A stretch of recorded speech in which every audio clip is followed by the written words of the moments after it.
What are the raw human needs that creates desires and creates desperate needs for something or someone? We live each day with desires, and we need and want to feel more.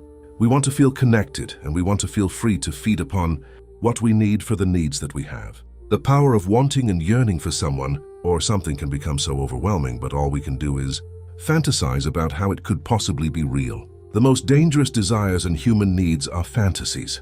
We may want the fantasies that we can possibly think of and believe within our minds, but we should always remember, we can control the environment within our minds.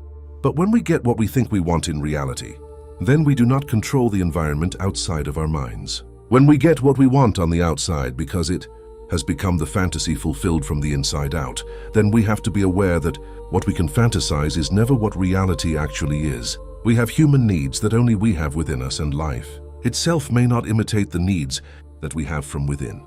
The satisfaction of any human's needs can be only in a place of extreme fantasy and desire. Everyone in the world seems to be looking for what can feed them in a way that will satisfy all their needs, so they can live out the extreme fantasies within their minds in reality.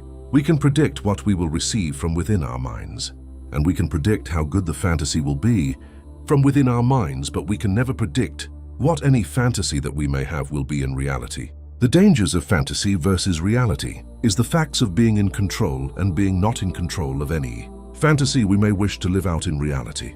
The biggest difference between fantasy and reality is that fantasy is and will always be exactly as we wished it would be in our minds, and reality will always be what reality is going to be regardless of our fantasies. Human needs are what drives people forward, and fantasies have become the reasons. We keep pushing in a direction that we believe we will be capable of finding the happiness that we look for.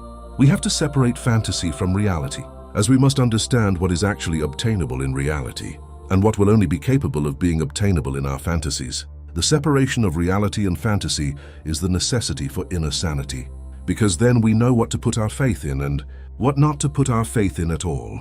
We should always know what we should invest in, and we should always know what we should avoid investing in, because any amount of thoughts and emotions that go into something or someone can always hurt us when fantasy becomes reality. We must always know that human needs are personal needs within each individual human who entertains fantasy and wishes fantasy to become reality.